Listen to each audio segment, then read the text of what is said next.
HBCU arbiter of truth himself, none other than Bishop Campbell. How you doing there, Bishop Campbell? Coach, Rocky, you know, like I say, you got to have the three musketeers here. So the good thing is FAMU is not so much in the news today. You know what I mean? So we can get down and just talk about some college football, HBCU football, talk a little basketball, you know. I can talk about I went out to Vegas to see New Edition, you know what I'm saying, for all of my Gen X folks out there. Oh, man.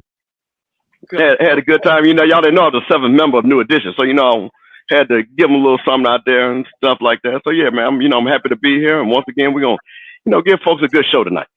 Yeah, definitely, man. You know, we kind of missed out, man. My phone been ringing and people, man, where y'all at? Where y'all at? I said, we coming. I took one out of Dion's book. We coming.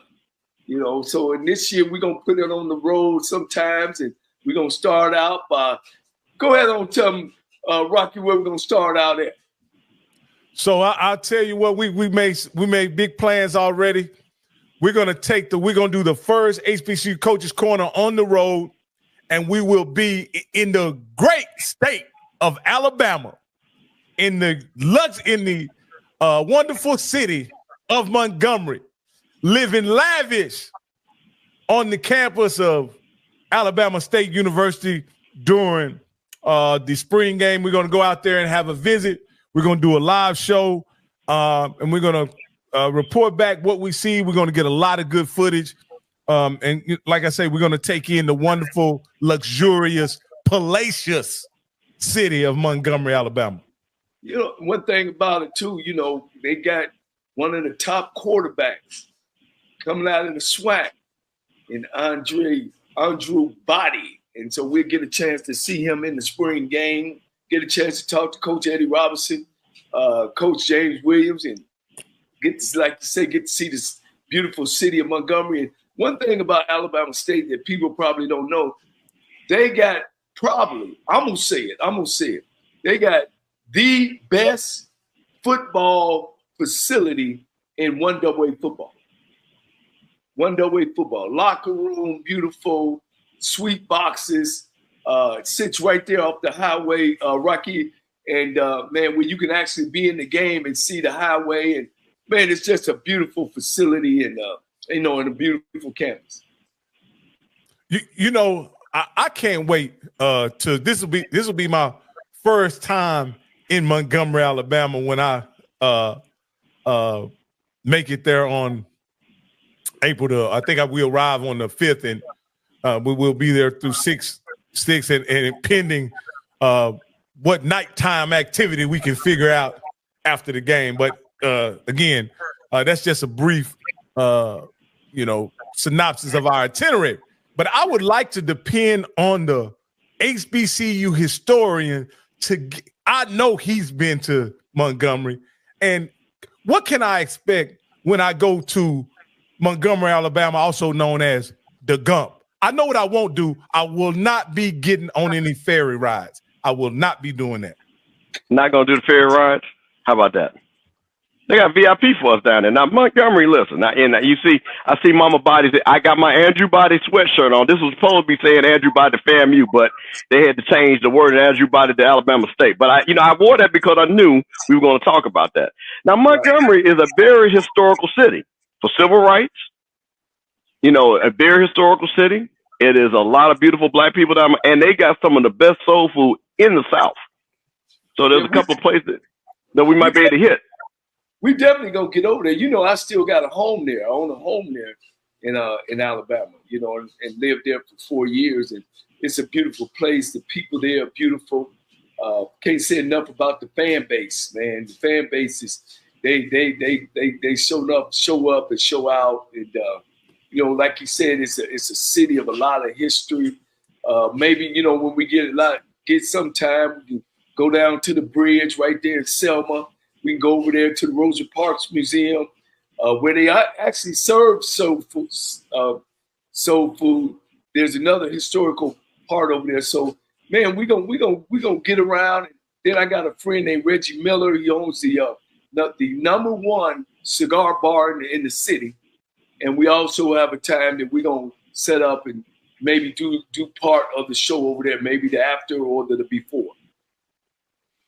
Hey man, that sounds good. Hey, Coach, I'm excited. I'm excited for two reasons. One, I'm excited to be on another HBCU campus for sure. But I must say, I'm also excited to see Andrew Body in that Alabama State uniform and see what the Alabama State team looks like. Get a kind of like a sneak peek before the season, because this is something that I've thought long and hard about. This. Considering everything that has happened in the SWAC in a very tumultuous offseason where a lot of leadership has changed in the SWAC. When you really sit down and think about what to expect this upcoming season, I really see Alabama State as the favorite going into this SWAC season. Under normal circumstances, considering what FAMU has returning, I would say, well, maybe it's FAMU. But considering all of the turnover that they've had in key positions on their coaching staff, I have to then look at the consistency that they've had at Alabama State, along with the addition of the dynamic quarterback, Andrew Body. I have to say that Alabama State right now has the edge going into fall camp. If there's no injuries or anything like that, everything stays packed coming out of spring camp, I expect those guys to be the favorite. What do you guys think about that? Well, they still got Dede Davis over there as well. They full of athletes. One of the biggest problems they had last year was scoring, especially down in the red zone. And I think Coach Robinson, had to make some choices. And I think they were good choices. That he changed over offensive coordinator and really revamped the whole offensive staff. And, my little birdies, fly and let me know, Bishop, they're going to be running the ball a little bit. And, of course, we're going to be able to come down and see that.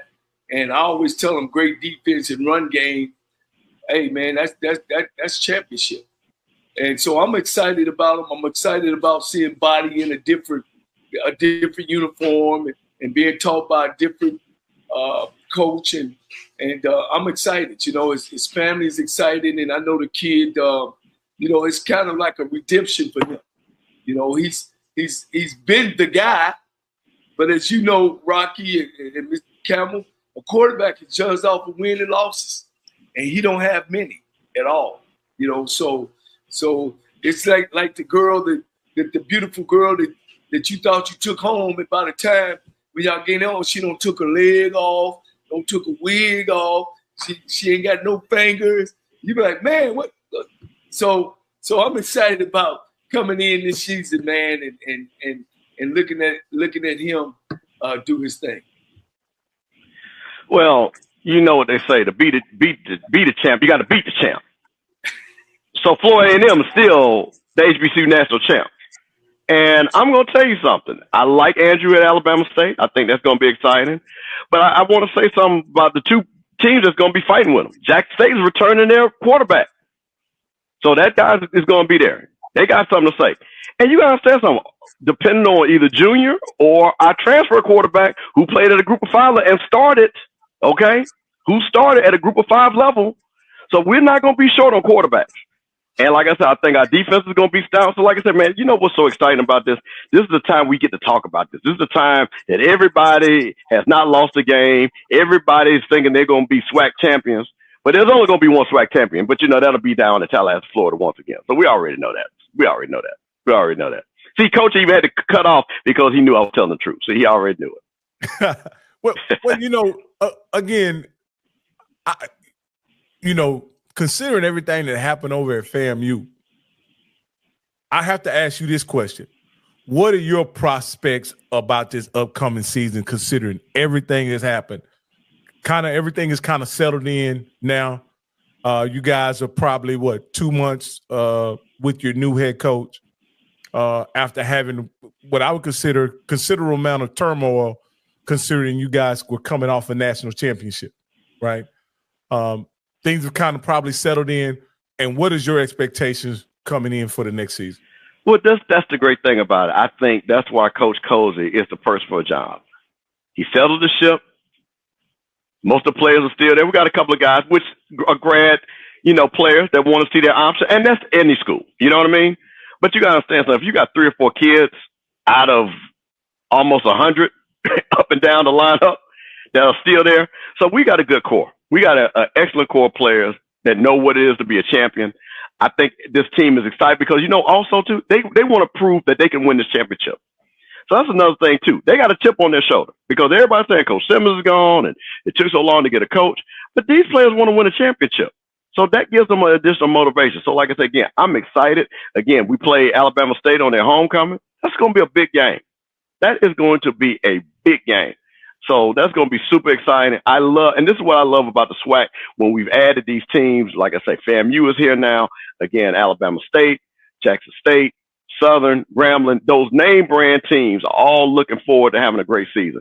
So I'm super excited. Alcorn, like I say, could be coming out. So I am super, super excited. But no, I think FAMU is not going to sit up there and be worried about who's the quarterback on the other teams. I think FAMU is going to be FAMU. And that's what's going to have to happen. They're going to play great defense, and I think our offense is going to be dynamite, to be honest with you. Because I think our quarterback room is going to be really dynamic. So are you expecting similar outcomes as the previous season? Yeah, listen, I'm going to tell you something. Again, we don't lose and brag. So we got 2 road games. We got to go to Alabama State. We got to go to Jackson State for the vet. That's going to determine the season. That's going to determine the season. And again, we have a quarterback that played a group of 5 that started, that has extensive starting experience. So we're not having a quarterback that, has never been behind center. So I think people are really underestimating that. And, so like I said, we'll see. Our spring game is 1 week right after Alabama State. So, I'll be, I don't think I'm going to make, I got a work commitment, but I think what I'm going to do is, definitely be watching from where I'm at. And then we'll see what happens. But no, I think FAMU's in good shape because, again, we brought in a lot of kids. And I'll tell you another thing, too. I think FAMU's going to bring in some additional kids, after all these spring practices in. I think we got a whole another wave of kids that's coming. Well, here and they play Alabama State in game what now? 2, 3? No, we play Alabama State, I want to say sometime in mid-September. So that's got to be the 5th, 6th game at least. The 5th game. It'll be the 5th. It'll be the 5th game for. It'll be the 5th game for Alabama State, I believe. Okay, and remember, we're playing in the MEAC SWAC Challenge. Now, always look at this as well. You got a new coach. No matter what, it all depends on him.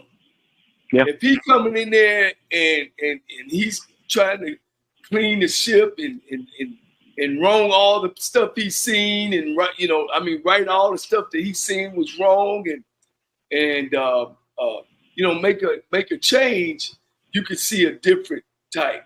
And usually a team start getting better that second game. You'll see who Florida A&M when they play the second football game there. And we play South Carolina State in Tallahassee on Labor Day weekend.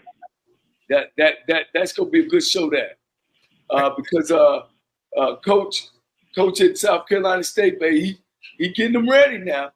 They ain't gonna be the South Carolina State of old. So that should be a really good football game. Hey, Coach, maybe we might need to make that one. Hey, Coach Cole, I have a question for you. Can you remember in your Rolodex of memories a situation where a team, a HBCU team, won a national championship and had as much turnover at the leadership as FAMU? We're talking about the head coach, we're talking about the play caller, and we're also talking about the defensive coordinator. Can you remember a championship team that had that much turnover the next year after a championship? And can you remember what their outcome was, if they did have that, if you remember somebody with that championship?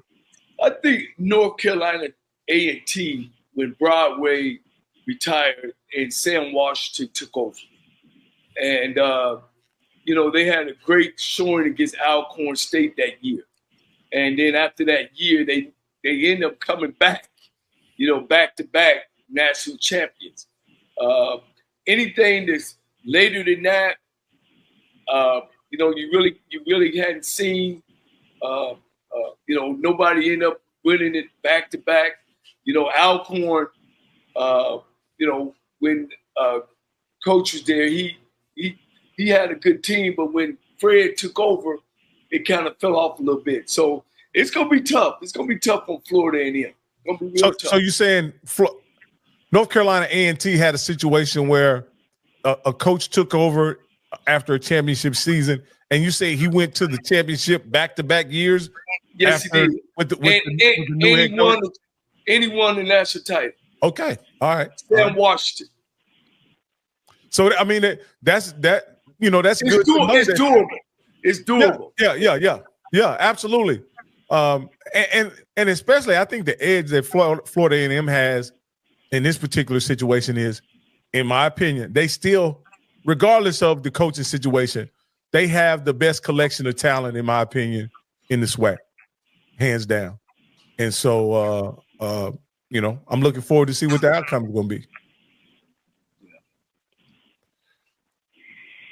No, I think that, you know, again, what Coach just said about North Carolina A&T, again, they had a system, and also that was a team-led team. You know, the players were bought in. They knew the system. They wanted Sam Washington to be the coach. Again, they were really, really deep. So, again, I think with Coach Cozy, he's been there. The players wanted him. I think they're really excited to play for him. So, again, I think this is just going to be one of those ones. Again, the game, FAMU's going to have to win this on the road. Like I said, that game in Jackson is going to be a big game. That game in Alabama State is going to be a big game. And both of those teams are ready to be gunning for them. So, absolutely. Now, Coach Campbell, you can share this with us in our support out there, because the picking a new coach went through so much turmoil and took so much time. And I, you know, again, we hearing different things, and you can correct us, that you guys kind of lost some guys that was transferring there and decided to go somewhere else, and some of the guys didn't like what's going on and left. You know, maybe he filled the bucket up with better players, but they had some discrepancy going on there. Well, the high-end guys, you know, you had the kid from Clemson. He went to Virginia, Michigan State. But overall, we didn't lose a bunch of guys. We didn't. We didn't have a mass exit of 20, 30 players in the portal. Because even now, and these guys are still practicing, they're looking at their options. General Hunt, the DN, Thomas that came from LSU, the offensive lineman. Again, they're looking at their options. But they're still working out. They're still practicing. We'll see what happens. So, but overall, we didn't lose a bunch of players. Gotcha. So who is I'm sorry. Who is now I'm gonna say this, Cam. When I stayed with Rocky, I told Rocky all season I wasn't impressed with Florida A&M's run. They beat everybody. Don't get me wrong. They beat everybody. But it was times, you know, it's almost, and I don't want to say this, that the league couldn't overcome when Florida A&M played is worse. They beat teams when they played they worse. And a lot of that, we all can agree, was because of Coach Simmons. And, of course, then the talent to me. I thought Coach Simmons done some things and made those kids play.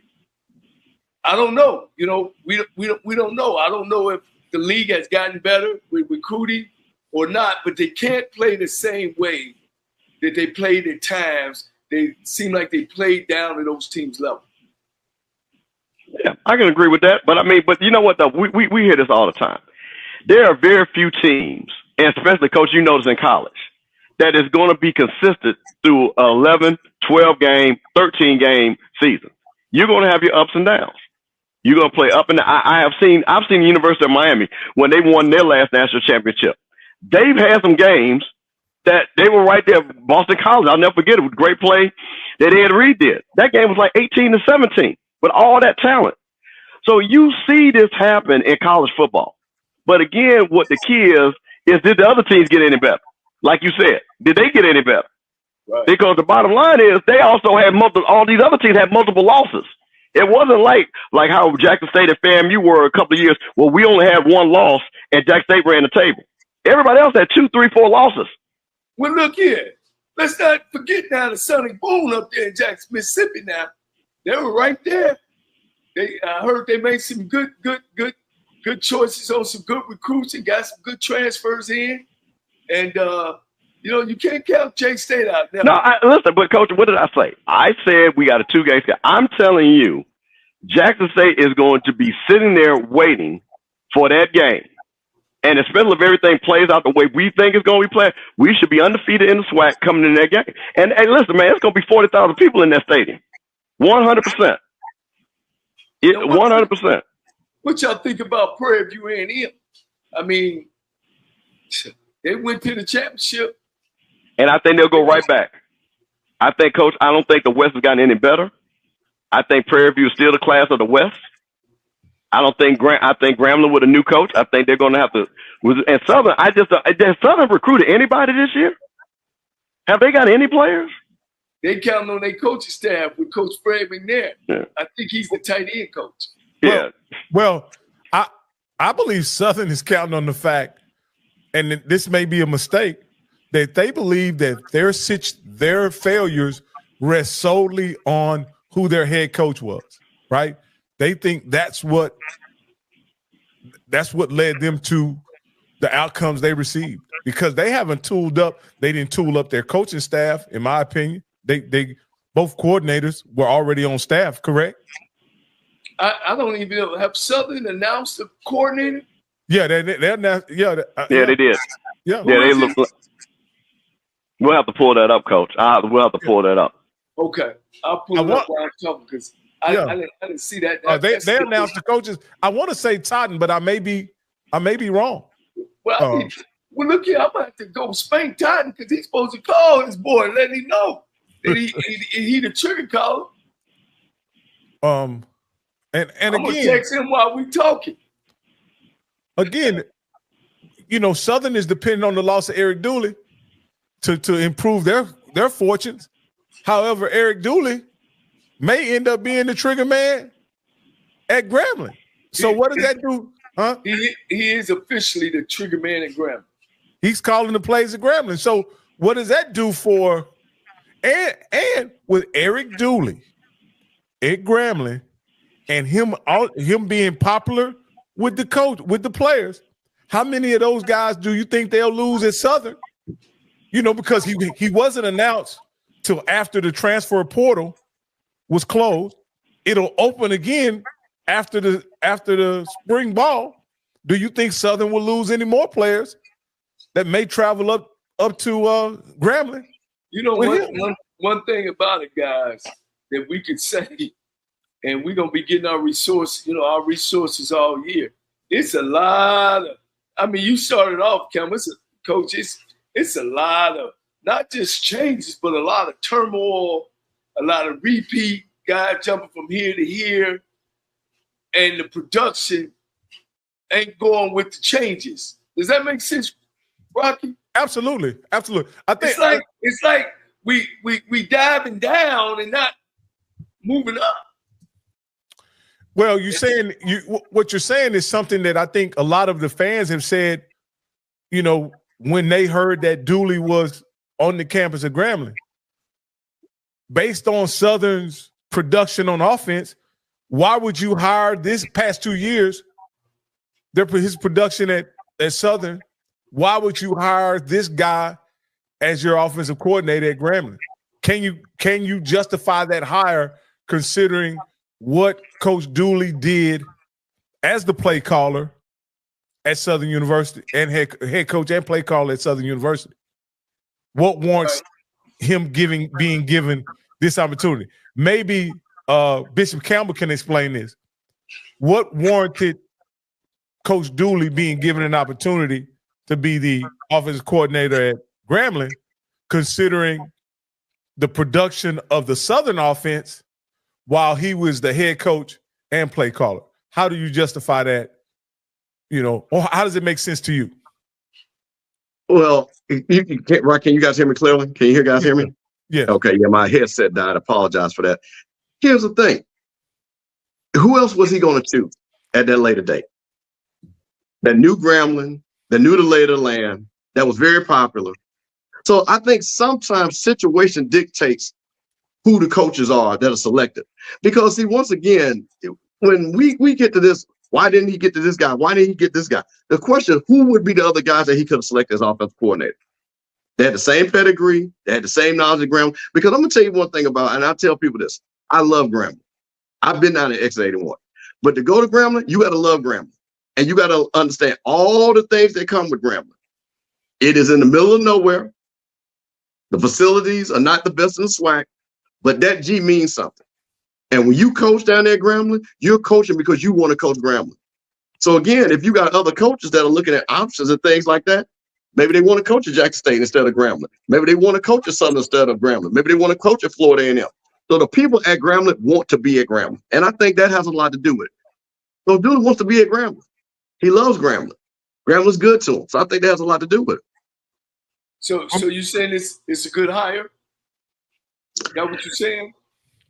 Because when I look at the stats now, not only did he not produce at Southern offensively, he didn't reduce at Prairie View at the end before he went to Grambling. You know, we seen him play Jackson State twice in the SWAC championship, right? And correct. It was god awful. You know, let's just tell it like it is. It was god awful. You had Dion had a plane waiting on him. He had 1 foot on the sideline and 1 foot in a car ready to get to the airport because he knew they had won that game. Did they pass the 50-yard line when he was at Prairie View? Now, Coach, I believe they did pass the 50 line in that game. I believe so. I was at that game. Yes, they did.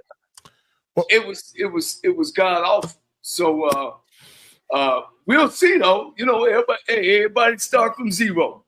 Everybody start from zero, and we'll go from there. Now, my understanding of talking with Coach Joseph is they're gonna run a segment of LSU's offense. So I don't know exactly what LSU offense. All I know is they got 5 wide receivers in the NFL. So I guess they're gonna be chunking it a little bit. Well, I want to push back on Mr. Campbell's assessment a bit. To be perfectly honest with you, the coordinator who was still on staff at the time that the previous Coach Jackson was relieved was more productive than Dooley was in the SWAC last year. No, I never. Wait a minute. I never said that he was productive. I said, who were they going to get? Well, what I'm saying is they could have held on to. I forget the guy's name. You know, Tony something. Was it Tony something? I can't think of the guy's name. Was the Grambling offensive coordinator? But he was he was pretty productive, and he stayed on staff for a while, even after Mickey was hired. To be honest with you. So anyway, I think that always. But then I guess, and Coach would know better than this. Sometimes you want to have your guy. Sometimes you want to start fresh. Sometimes you want to have your guy. Now, why did the coach stay? Why didn't Coach Joseph say, "Hey, we want to keep you on"? You know, I don't know. Maybe again goes back to what Coach said. Maybe he's not running the offense that Coach Joseph wants. Right. And maybe when he talked to Coach Dooley, interviewed him and said, "Hey, this is what my philosophy is. This is what I want to do." And Coach Dooley said, "Yeah, we can run that. I can call those plays." But again, let me tell you something. This goes back again. I was down at Grambling during those championship runs. You gotta understand something. Devontae Kincaid can make any offensive coordinator look good. Okay, and and I'm gonna say this again, and I'm gonna keep saying this. I've been around the SWAC almost 50 years. Quarterbacks win championships in the SWAC. You show me a good quarterback, I'll show you a SWAC champion. So this is just some quarterbacks struggled. They struggled. You put Devontae Kincaid on that team, they're not going to struggle. So the question is, who is Grambling's quarterback? Is he going to be somebody that's going to be able to make plays? So again, we talked about the teams in the East. Jackson State has their quarterback that can make plays. Alabama State believes Andrew Bonney can stay healthy and make plays. FAMU believes the kid from FAU or junior can make plays. So that's the thing about it. Do you have a quarterback that can initiate your offense and make plays? That has always been like that in the SWAC. You got a bad quarterback, because see what happens with a bad quarterback in the SWAC, all the other stuff styles compounded, right? You start seeing how good the offensive line is not, the running backs and things like that. A good quarterback covers up a lot of that in the SWAC. Well, I think what you're saying is half true. Musa, most quarterbacks, like you just said, to take their team, they're gonna throw for $3,000. Musa didn't even throw for that, and his interception to touchdown ratio was horrible. So that kind of shoots that down a little bit, but you are. But Musa was the best quarterback in the SWAC. Wait a minute, Coach. Wait. You acting like the SWAC had a bunch of great quarterbacks. That's what you're saying. So he was. Wait a minute, Coach. Hold on. Wait a minute. My segment still stands. Okay. The SWAC. Let's be honest. The SWAC did not have a bunch of great quarterbacks. They didn't. So while Musa might not have been to the level what you want to see with a previous quarterback that we can start naming in the SWAC history, but again, was he the best in the conference? He clearly was. He was the best in the conference, and you can't take that away from him. Yeah. Okay. I would ask you, tell me what other quarterback was better than Musa. If the best is the worst, I get it. I get it. I can't argue that point. I don't think we can argue that Musa was the best quarterback or most effective quarterback in the SWAC. Yeah. Right. We can't argue that based on any measurement when you want to talk about passing touchdowns, you want to talk about yardage, you want to talk about team performance, however you measure quarterback play. And you said, and this is by your management, quarterbacks are judged on what, Coach? Winning. And by that measure, how was Musa? Musa, he won a football game. I think Musa lost one game while being quarterback at Jackson State. I mean, at FAMU. Yeah, one conference game. Yeah, one conference game. Yeah, one conference game. One conference game. One conference game. Ain't no question. Ain't no question. I thought that Coach Simmons did a good job of putting Musa in situations, but we all can agree. And I don't want to say it. I don't want to say it because I was a former head football coach and in the conference and everything, but I gotta say it. They can't do nothing to me no more. That just showed the strength of our conference. It showed the strength of our conference. You know, that a kid can play real bad and still come out and win a football game. But you know, their defense was great as well. So I think they had a great team. You know, I'm going to give Musa that year the best quarterback in the league because it wasn't nobody else. But, of course, you know, Bishop and Rocky, you learning, them other guys that came through here, it ain't even close. It ain't even close. We can't even, if Musa even say I'm in the top 10, we go upside his head.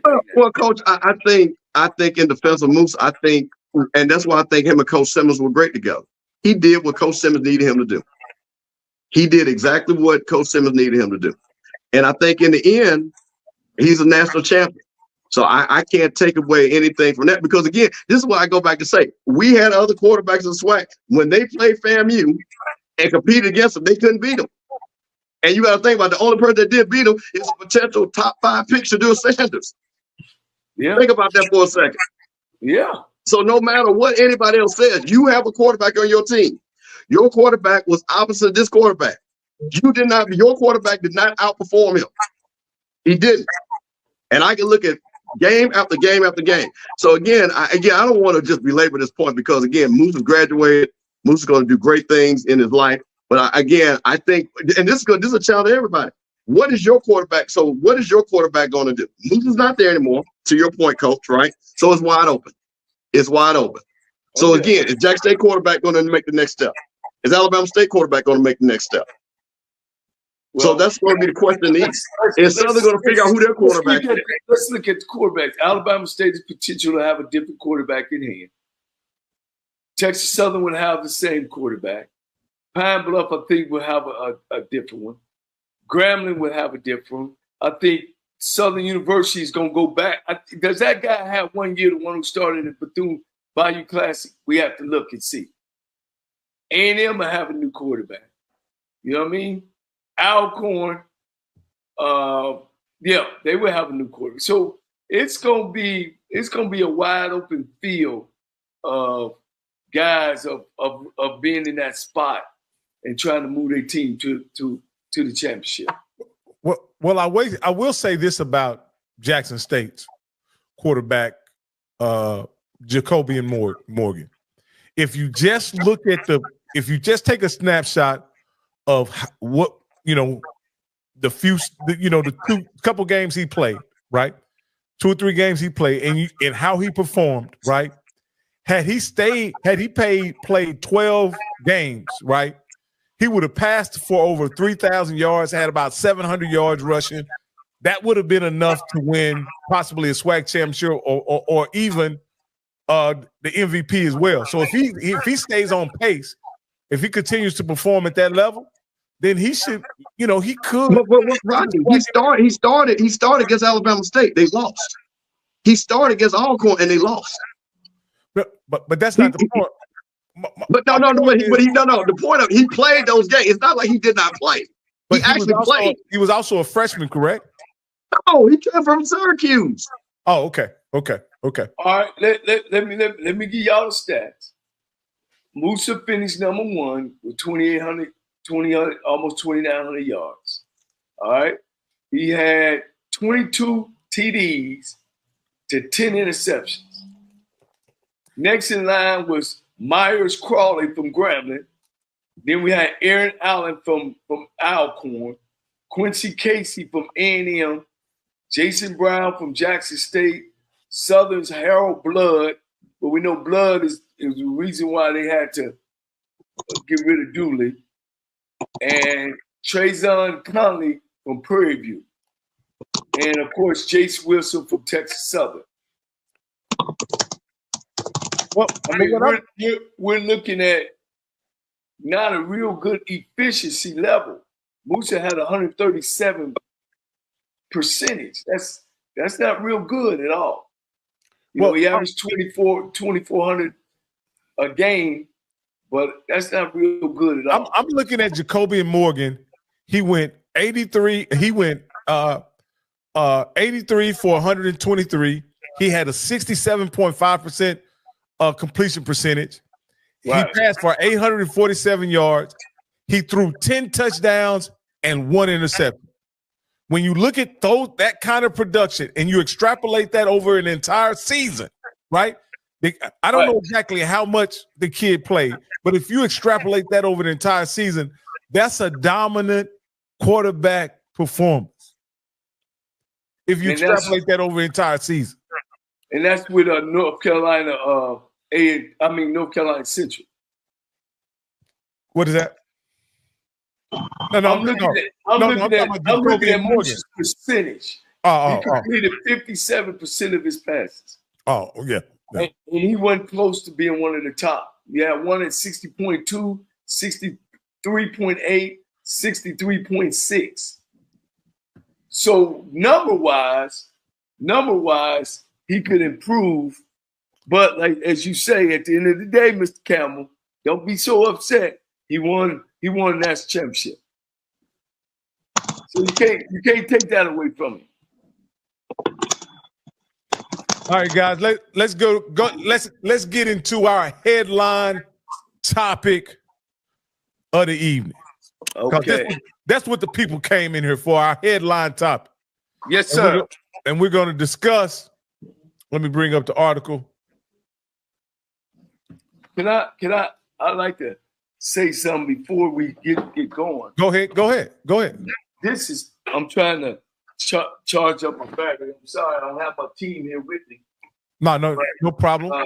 Anyway, I wanted to say this.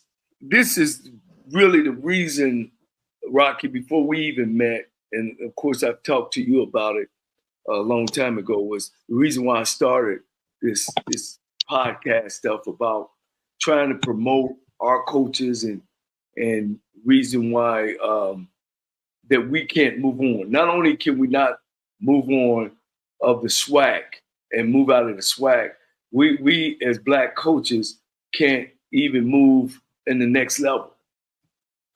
I never really got into the pro part of it because those guys were owned by private people and they wasn't receiving federal money or state money. But these state schools that's receiving federal money in the NCAA in college and federal funds to carry these schools, you know, we need to do something, you know, and a lot of people talk about, and what I'm talking about is the difference between our white counterparts and how they're getting these jobs. And because at the end of the day, it's about economics. How can the product of college football, 75, 72% of African Americans that play the revenue sports. And when we look at the administrative part, not just the head coach, the assistant coach, the secretary, the trainer, the equipment, they're 84%. And that's just in the major sports in football and basketball. Then when you start talking about non-revenue sports, the percentage of Black coaches and white coaches is even lower than that. And what's happening is even in HBCU conferences, the white coaches are taking over our non-revenue sports, bowling, tennis, track. They're taking over those sports. So my question is, why do we get ahead? You know, when you look at Black schools, HBCU schools, and then you look at the staff, and when you see the white coaches on the staff, here's the position. They in all the positions that make most money. They're either an assistant head coach position, offense coordinator position, defense coordinator position, and offensive line coach. We can't even get those positions. So me being a Black college graduate, and I'm like, well, if we can't come back to our own school and be head coaches, and now MEAC and SWAC and the and the SIAC and the CIAA are now reaching out and getting white coaches coming in. Two things wrong with that. One, we're not getting that opportunity to show leadership. And number two, we're not even getting the coordinator's position to be able to apply for a head job, because the first thing they're going to say is, we don't have enough experience. So we need to do something. You know, you ask the players and parents, you know, when we could change this tomorrow. If every black player say, you know something, I'm going to go to an HBCU school.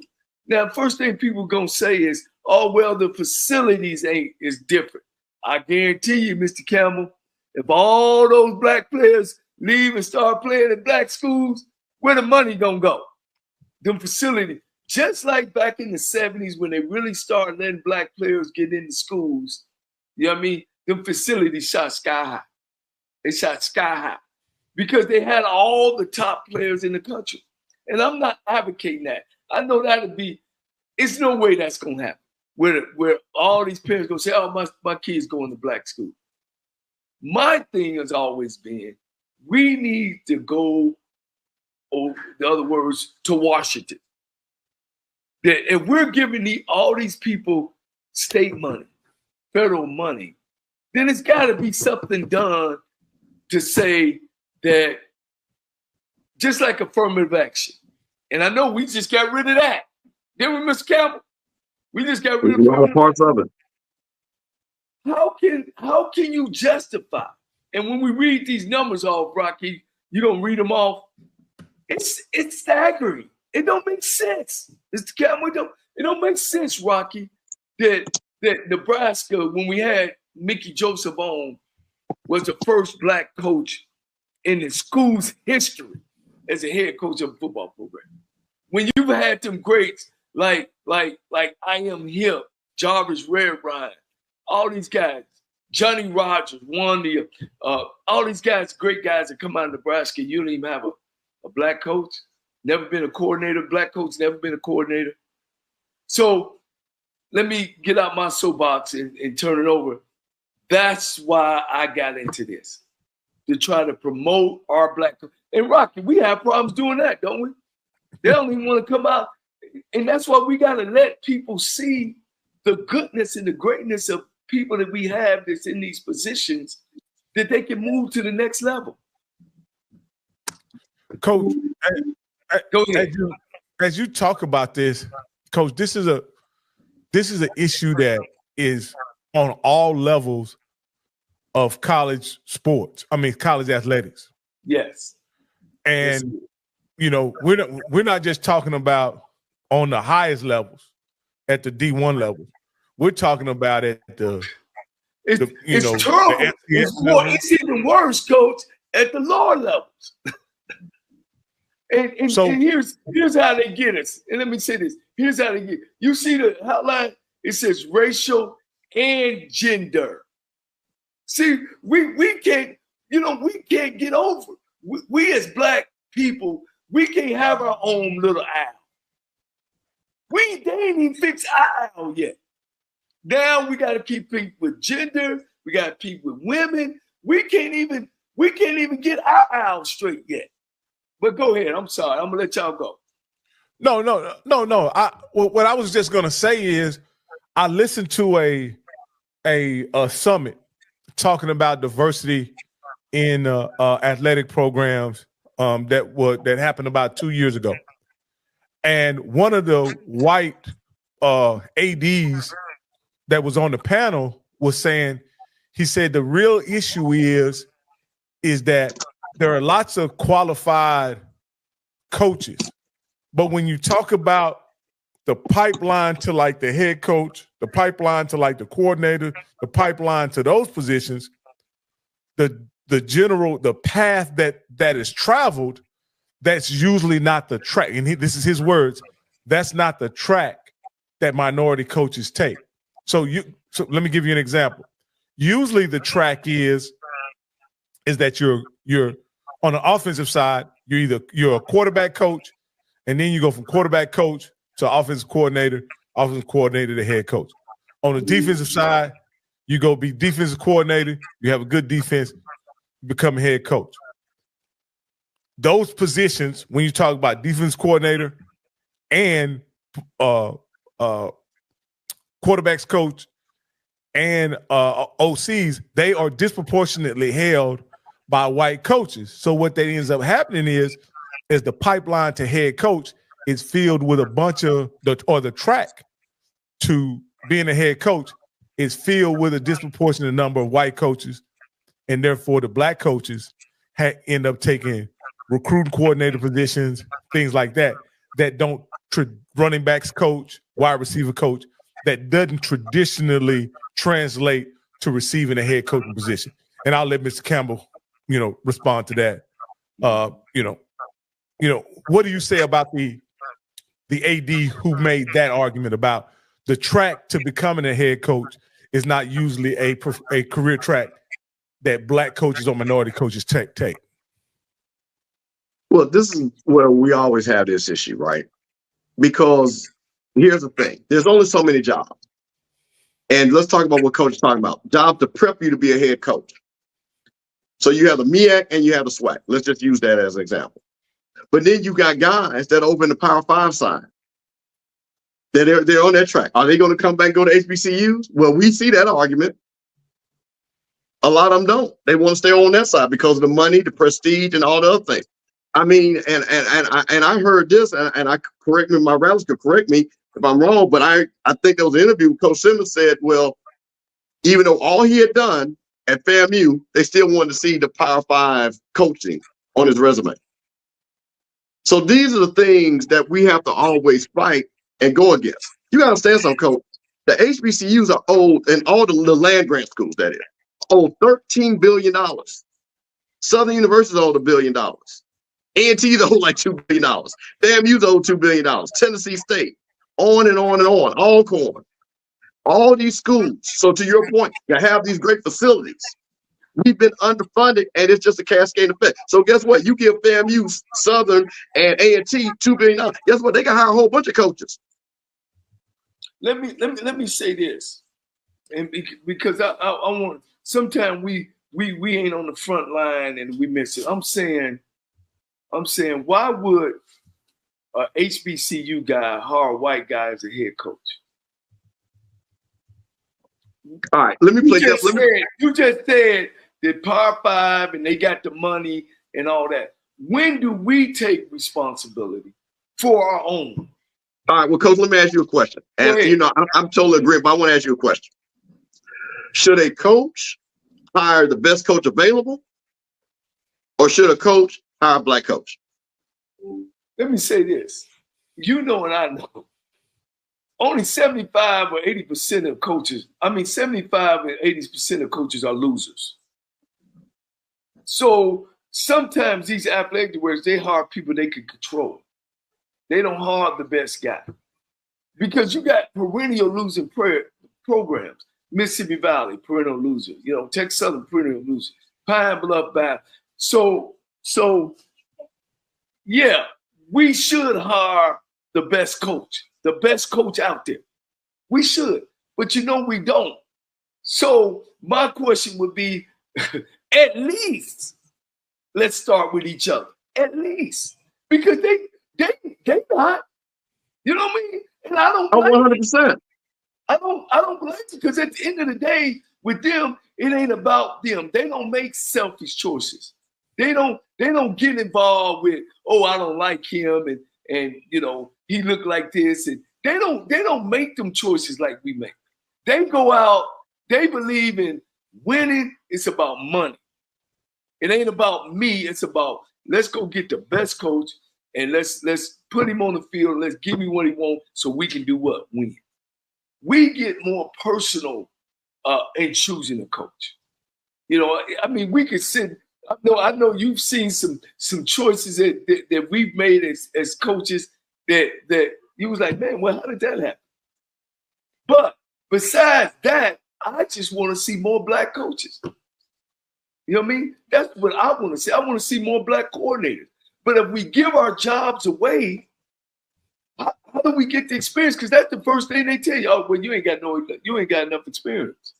I remember I was at University of Cincinnati, right? And I came in, I'm talking to the head coach about my evaluation. He tried to hit me with, you know, if I had to say you was the best coach, wide receiver coach, which, by the way, Coach Campbell, I coached the player of the conference of the year, a kid named Robert Tate. He said, I couldn't say that you were the best wide receiver coach. You know why he said that? Because he knew I came from a black school. I had to let him know, look, I'm a good coach. I might not be the best right now, but damn, I'm up there.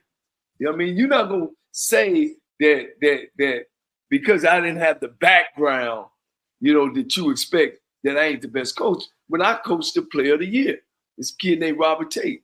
And the thing about it, nobody knew that this coach had this kid had dyslexia. And I used to put him on the board and he would draw things wrong. And I'm like, hey, what's wrong? And then finally I had him tested and found out that was his issue. And we were able to get through that. And he went on to play pro ball and all that good stuff. But I'm just saying that we don't have room to be giving all our jobs away to white coaches. And then when you said that, you know what, Jar, that came and hit me? That we think white ice get colder than black ice. And it don't, man. There's some fantastic black coaches out there that have been coaching, and I don't even want to get into the pros. Let's just say in college, that deserve the chance to be coach.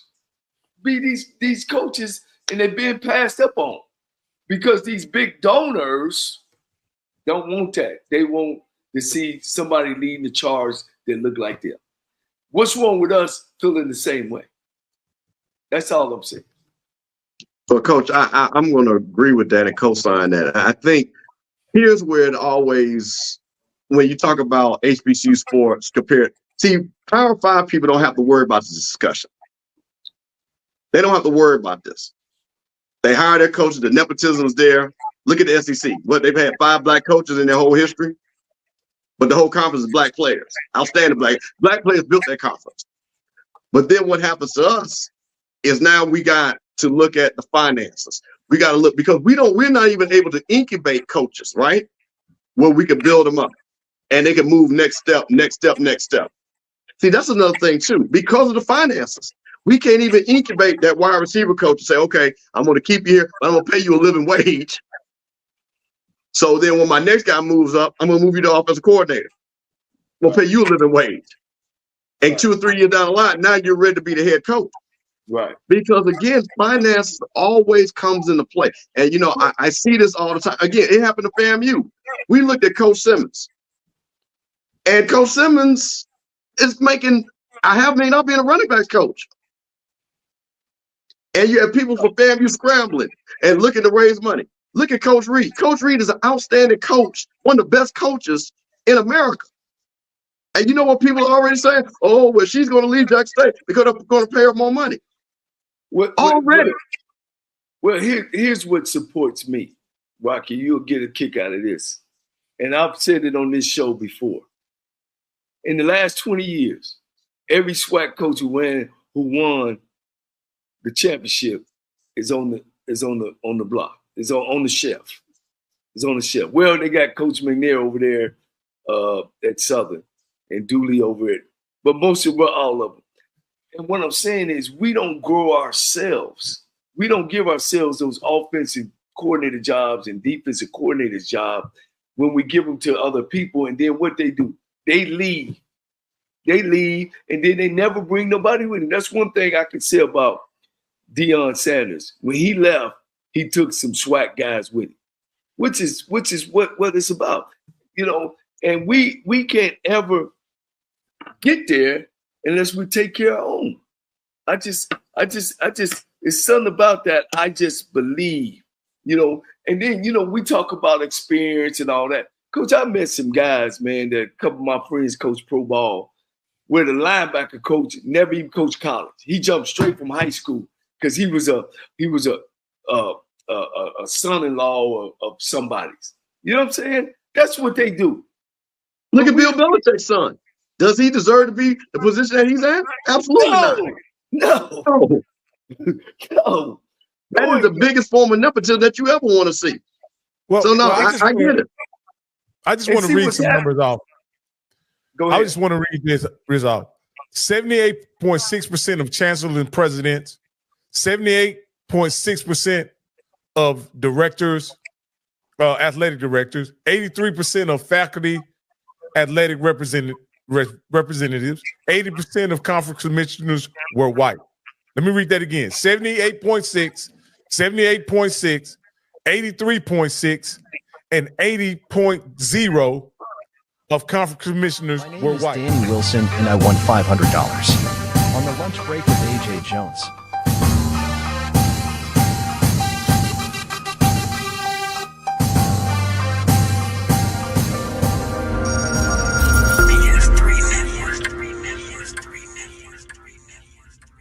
BS3 Network, changing the way you watch TV.